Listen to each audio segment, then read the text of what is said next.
Hi mga ka-Pride! I'm Ian. And I am Francine, and welcome back to our channel. Could you be the one?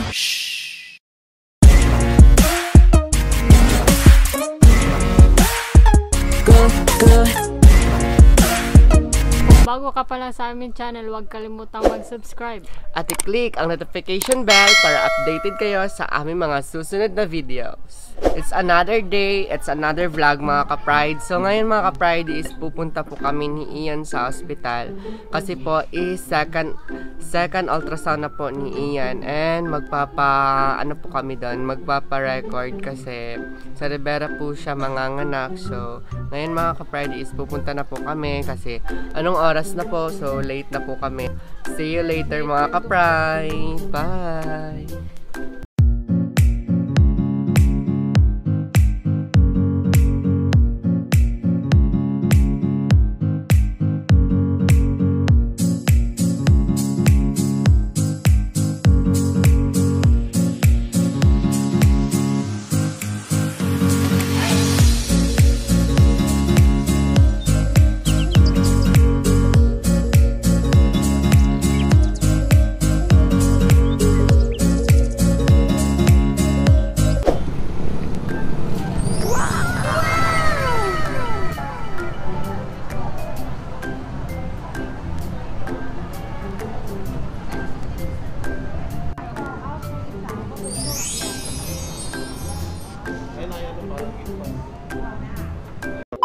Hi mga ka-Pride! Welcome back! So ayan, andito po kami ngayon sa bahay namin and dito po sa small business po ni Mama. So andito po kami ngayon sa labas.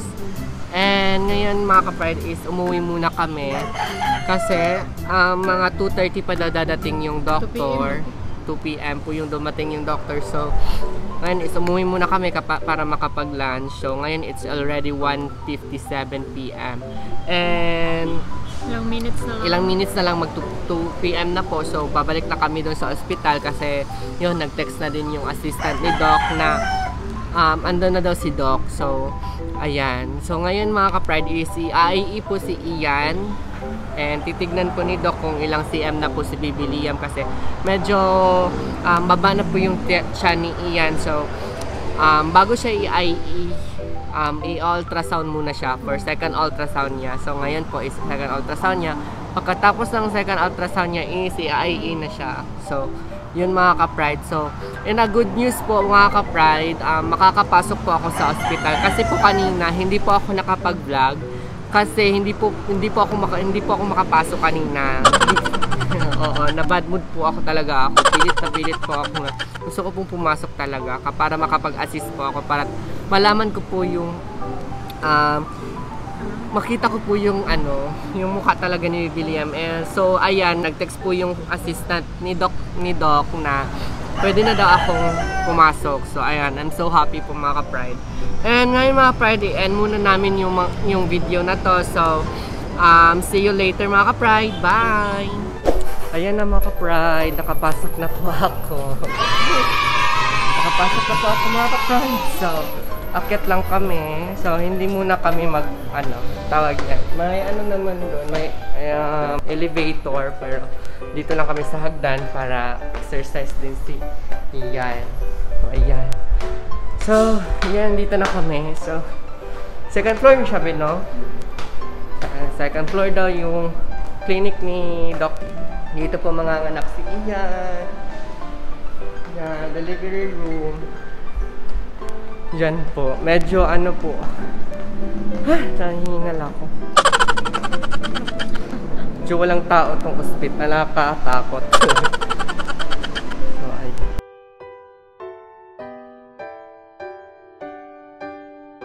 So, ayan mga ka-Pride, andito na po kami sa ospital. So, ngayon is tinawag na si Ian. So, papasok na po kami doon sa kay Doc. So, ngayon guys is bye muna. So, I will try lang muna na i-ask si Doc kung pwede mag-vlog sa loob.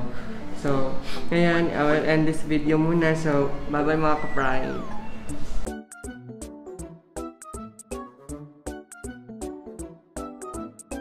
1, 2, 3, fuck it.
Ganda.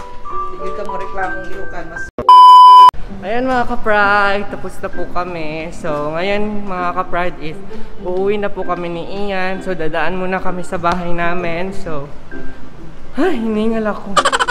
So ngayon mga ka-pride is sasabihin namin po lahat yung result mamaya sa bahay nila Ian. So bye-bye muna mga ka-pride and see you later. So ang ganda ng hospital. Sobrang laki. Yes. See you! 1, 2, 3, funky.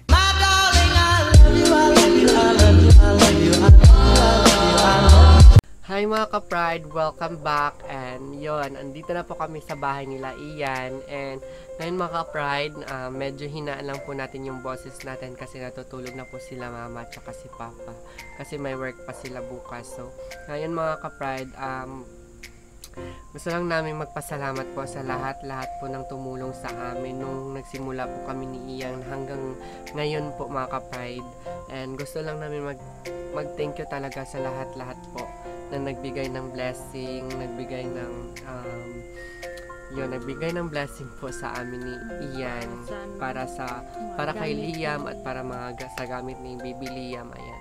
Thank you so much po sa lahat ng effort ninyo sa amin. At sobrang na-appreciate po namin yun lahat mga ka-pride. So yun mga ka-pride. Kanina nga po sa ospital, tapos na po yung ultrasound namin ni Ian, yung second ultrasound namin. So, ayun, sobrang saya ko po kasi nakapasok po ako sa ospital kasi nga nung pumunta kami doon, hindi po ako nakapasok kasi bawal. So, kanina, next namin yung secretary na pwede ba akong makapasok. So, yun, nag-approve po si Doc na makapasok po ako. So, yun, sobrang happy ko kasi nakapasok po ako at nakita ko po si Liam sa ultrasound at so, yun, kasi yung unang ultrasound is nakita yung face ni Liam. So, yung kanina, yung ikalawang ultrasound niya is ayaw niya magpakita, nakaganon si Liam. So, hindi ko makita yung mukha niya kasi siya. May pinagmanahan si Liam eh. Si Ian nahihiya siguro si Ian kasi. So yun. So yung nakita lang kanina is yung egg ni Liam at saka yung puwet. At saka yung kamay niya dito. So yun lang yung nakita ko kanina. Yes, yung chan at saka yung heartbeat niya na check. And it's so good po mga ka-pride na normal si Baby Liam and yun, healthy po si Baby Liam. And ipagdasal po natin mga ka-pride na sana healthy and good po yung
sobrang thank you po talaga sa lahat na nag-subscribe, nag-like, nag-share sa aming YouTube channel.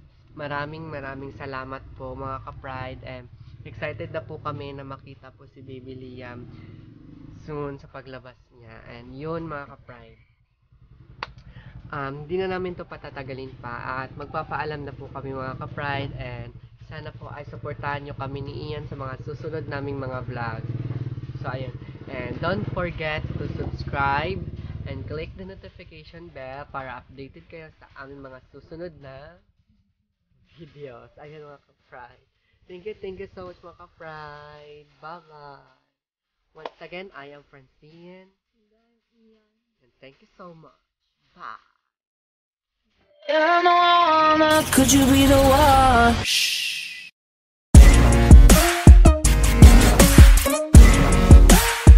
Good, good.